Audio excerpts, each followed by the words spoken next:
Good morning students, myself Dr. Sangeeta Kumari, Assistant Professor, Department of Psychology, Mahila College, Chabasa. Today I am taking the class of UG Semester 5, Psychology, DSE 1, Positive Psychology. In this subject I have taken the class of Unit 4, Application. The topic is Health. Health यानी स्वास्थ्य. स्वास्थ्य में आप लोगों को मैंने इसके पहले वाले फिजिकल हेल्थ के बारे में जानकारी दी थी, यानी कि शारीरिक स्वास्थ्य के बारे में. उसके बाद पिछले कुछ वीडियो में मैंने आप लोगों को मानसिक स्वास्थ्य के बारे में जानकारी दी थी. जिस तरह से फिजिकल हेल्थ में यानी कि शारीरिक स्वास्थ्य में विद्यालय का, परिवार का, समाज के लोगों का बहुत बड़ा हाथ होता है. उन लोगों के द्वारा ही बच्चों को यह शिक्षा मिलती है कि वे अपने स्वास्थ्य को किस तरह से ठीक रखें. और शरीर स्वस्थ रहेगा तो मन स्वस्थ रहेगा, मन स्वस्थ रहेगा तो हम लोगों को काम करने का मन करेगा. अगर हम किसी चीज़ को कोई लक्ष्य प्राप्त करना चाहते हैं तो वह हम लोग उत्साहित के साथ यानी उत्साह के साथ हम लोग उस लक्ष्य को प्राप्त करने की कोशिश करेंगे. हमारे में अगर मानसिक स्वास्थ्य ठीक रहा तो हमें किसी काम में मन लगेगा. यानी शारीरिक स्वास्थ्य और मानसिक स्वास्थ्य दोनों का ही हमारे जीवन में बहुत बड़ा महत्वपूर्ण योगदान है, जिसमें परिवार का सबसे पहला हाथ होता है, जिसमें माता पिता का पहला फर्ज होता है कि बच्चे को नियमित हर चीज़ करने की शिक्षा दी जाए. फिर उसको अपने से ही अपने स्वास्थ्य के प्रति जागरूक कराया जाए, यानी बच्चा अपने स्वास्थ्य के बारे में जाने कि वह उसे अपने आप को किस तरह से स्वस्थ रखना है. समय पर उठना है, समय पर खाना पीना करना है, व्यायाम करना है,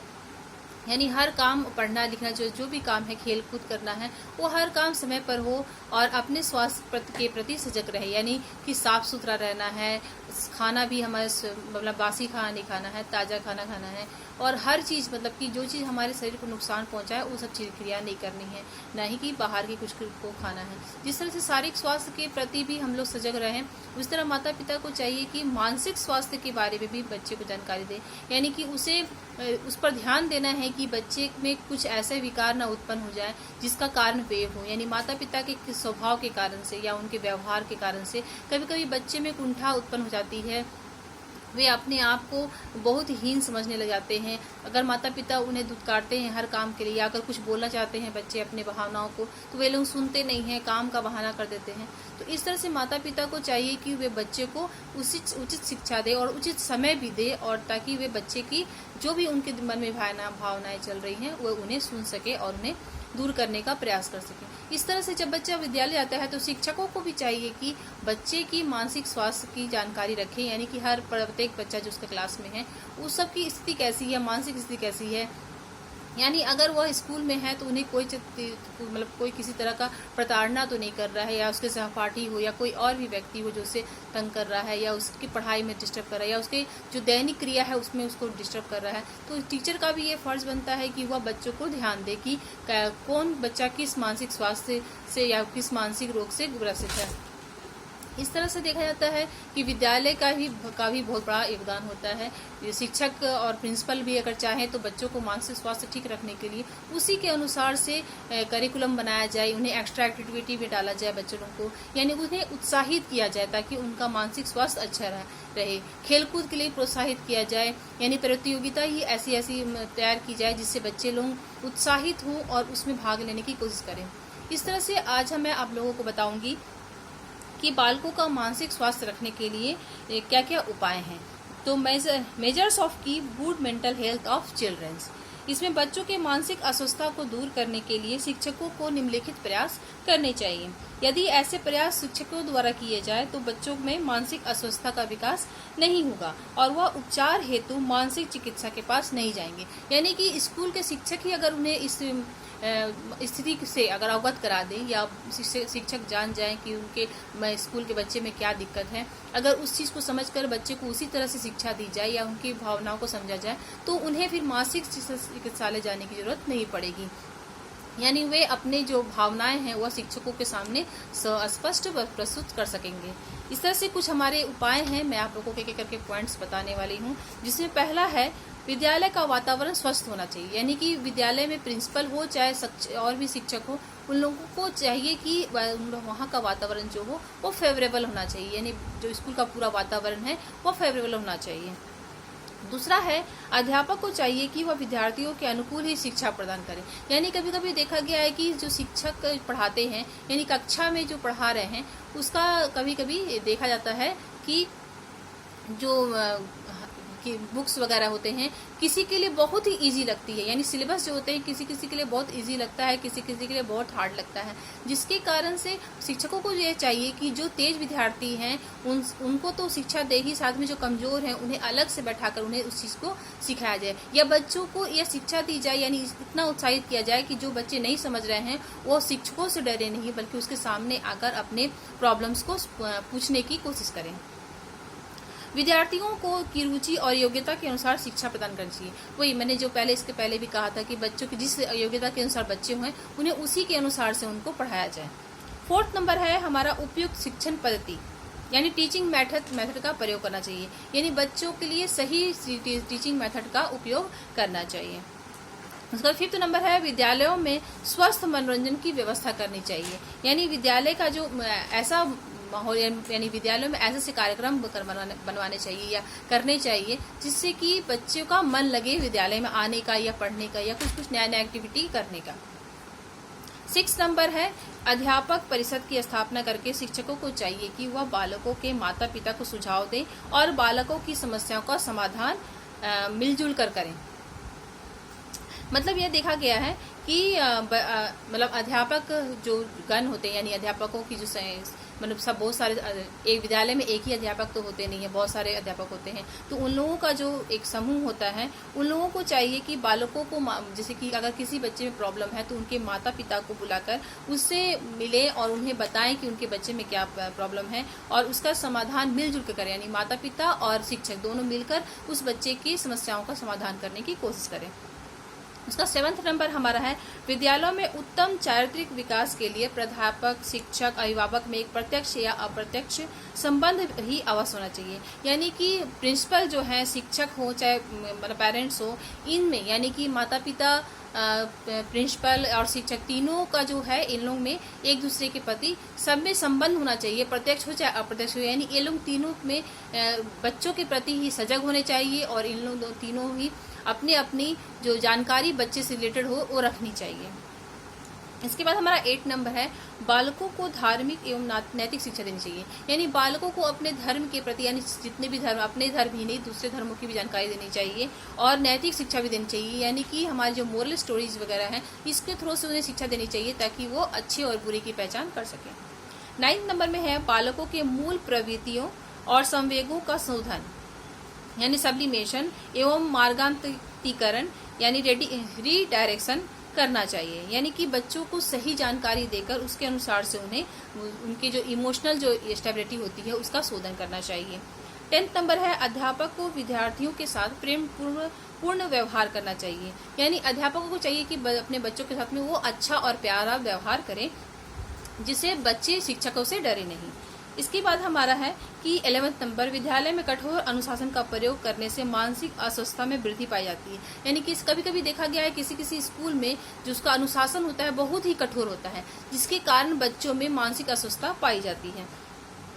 12th नंबर हमारा है विद्यालयों में ऐसे पाठ्यक्रमों की व्यवस्था करनी चाहिए जिससे उनका संतुलित विकास हो सके, यानी कि पाठ्यक्रम ऐसे होने चाहिए जो बच्चों में समान रूप से समझने की शक्ति हो, यानी सभी बच्चे आराम से उस पाठ्यक्रम को समझे और उन्हें हल करने की कोशिश करें। और अगर कुछ ऐसे पाठ्यक्रम है तो शिक्षकों को चाहिए कि उन्हें बच्चों को उनके तरीके से ही समझाने की कोशिश की जाए। 13th नंबर हमारा है कि अध्यापकों को चाहिए कि बालकों के मन और शरीर को स्वस्थ बनाने का प्रयास करें, यानी कि बच्चों का जो मन है वह हमेशा पढ़ाई भी नहीं लगता है, कभी भी कुछ और भी एक्टिविटी वर्क चाहते हैं, तो शिक्षकों को चाहिए कि वो उनके मन को लगाने का प्रयास करना चाहिए। इसके बाद 14th नंबर हमारा है अध्यापक को चाहिए कि वह विद्यार्थियों को ऐसे कार्य करने के लिए दे जिससे वह अपने अनुभव द्वारा सीख सके, यानी कि कुछ ऐसे प्रोजेक्ट वगैरह देने चाहिए उसको या एक्स्ट्रा एक्टिविटी करवानी चाहिए जिससे बच्चों का जो अपना गुण हो वो उजागर हो सके, यानी वे अपने दिमाग के अनुसार से कुछ एक्टिविटी करके अपने गुण को प्रदर्शित कर सकें। इसका हमारा 15th नंबर है अध्यापकों को चाहिए कि उसके प्रति प्रगति का चरित्र रेखा तैयार करें, यानी कि अध्यापकों को ये चाहिए कि उसके क्लास में कौन बच्चा किस तरह से है उसकी पूरी प्रगति का लेखा जोखा तैयार करना चाहिए। और 16 नंबर, अध्यापकों को चाहिए कि विद्यार्थियों को संतुलित गृह कार्य करने के लिए दे और जिससे वे सरलता से उन्हें सीख सकें। यानी कि बच्चों को उनके गृह कार्य भी देने चाहिए, जिससे कि और बहुत ज़्यादा ना दिया जाए या बहुत कम ना दिया जाए, यानी संतुलित गृह कार्य देना चाहिए जिससे वे अपने ज्ञान को अपने अनुसार से प्रदर्शित कर सकें। इसके बाद 17 नंबर हमारा है कि अध्यापकों विद्यार्थियों के शैक्षिक समस्याओं को दूर करने का प्रयास करना चाहिए, जिससे उनके मानसिक अस्वस्थता ना पाई जाए। यानी कि विद्यार्थियों के जो शैक्षिक जो समस्याएं होते हैं, इसको दूर करने का प्रयास शिक्षक को करना चाहिए, जिससे उनमें मानसिक अस्वस्थता नहीं आ सके। जैसे मान लीजिए कोई ऐसा मतलब मैथ्स है या कोई ऐसा क्वेश्चन है जिसके बारे में बच्चों को समझ में नहीं आ रही है या बहुत उनके लिए टफ लग रहा है। कुछ बच्चे तो आसानी से समझ जाते हैं, लेकिन किसी बच्चे को मतलब अच्छे से समझानी पड़ती है, तो शिक्षकों को चाहिए कि उसे अलग से बैठाकर उसके मेंटेलिटी के अनुसार से, यानी उनकी मेंटल एबिलिटी के अनुसार से उन्हें समझाने का प्रयास करना चाहिए। इसके बाद 18 नंबर हमारा है विद्यार्थियों को अपनी व्यक्तिगत समस्याएं भी होती है, उनके समाधान ना होने पर अथवा उपयुक्त निर्देश ना मिलने पर उनमें मानसिक अस्वस्थता पाए जाने की संभावना पाई जाती है। ऐसी परिस्थिति में अध्यापक को चाहिए कि वह विद्यार्थियों के व्यक्तिगत समस्याओं का समाधान एवं निर्देशन प्रयास करते हैं। यानी कि कभी कभी ऐसा होता है कि बच्चे खुद ही अपने पारिवारिक माहौल में, चाहे समाज से रिलेटेड कोई भी ऐसी समस्याएं उत्पन्न हो जाती है बच्चे के मन में जो दूर नहीं होती है, और जिसके कारण उनका पढ़ाई भी मतलब इफेक्टेड होता है, यानी कि पढ़ाई में उसे मन नहीं लगता है। तो उस समय अगर बच्चे को देख रहा है शिक्षक की वो उसे बच्चे सही ढंग से नहीं सीख रहे हैं, यानी कि कक्षा में अगर बैठे भी हैं तो उनका ध्यान कहीं और लगा हुआ है, या वे बहुत ही सुस्त दिखाई दे रहे हैं, या कुछ भी ऐसा प्रॉब्लम दिखाई दे रहा है, तो शिक्षक को चाहिए कि पहले उसके प्रॉब्लम्स को जाने कि क्यों बच्चा पढ़ने में मन नहीं लगा रहा है, या कभी कभी होता है बच्चा गृह कार्य नहीं करता है, तो कुछ ना कुछ रीजन होता है, तो उसे जानने का कोशिश करें और उसे दूर करने की प्रयास करें। अगर इस कंडीशन में अगर उसे माता पिता की भी हेल्प लेनी पड़ी तो उन्हें लेनी चाहिए, यानी कि पहले बच्चे की से संबंधित जो पर्सनल समस्याएं हैं उनको दूर करने का प्रयास करना चाहिए, उसके बाद ही उसे शिक्षा देने की कोशिश करनी चाहिए, यानी कि उसे सही गाइडलाइन देना चाहिए। 19 नंबर है विद्यार्थियों के अच्छे नागरिकता की शिक्षा देनी चाहिए, जिससे वह अपने अधिकारों एवं कर्तव्यों के प्रति जागरूक रह सके और एक सभ्य नागरिक बन सके। यानी कि शिक्षकों को चाहिए कि जो उनके विद्यार्थी हैं उन्हें एक सही शिक्षा दी जाए, यानी नैतिक शिक्षा भी दी जाए, सही शिक्षा दी जाए, यानी समाज के जो अच्छे बुरे कार्य होते हैं उनके बारे में भी उनको जानकारी दी जाए, ताकि वे गलत या बुरे संगतों में ना पड़े और जिससे वे अब समाज के प्रति अच्छे कार्य करें, यानी कि वो ऐसे कार्य करें जिससे उनका समाज में एक नाम और एक प्रतिष्ठा हासिल हो, और उनके अधिकार और जो कर्तव्य होते हैं एक नागरिक का, इसके प्रति भी उन्हें जागरूकता की जाए। 20 नंबर हमारा है कि विद्यार्थियों के समस्याओं के समाधान के लिए युक्तिपूर्ण तर्क यानी रैशनल पर्सनलाइजेशन का प्रयोग करना चाहिए, यानी कि बच्चों को ऐसी शिक्षा देनी चाहिए जिससे उन्हें मान लीजिए अगर कोई अचानक कोई समस्या आती है तो वे उसका समाधान स्वयं ढूंढ सकें, यानी किसी की सहायता लेने से पहले अगर उनके सामने कोई विकट समस्या उत्पन्न होती है तो ऐसी शिक्षा दी जाए कि उस समस्या का समाधान बच्चे अपने से ही कर लें, और तर्क युक्ति पर जो होता है संगत से वो अपने आप को खुद ही उस समस्या का समाधान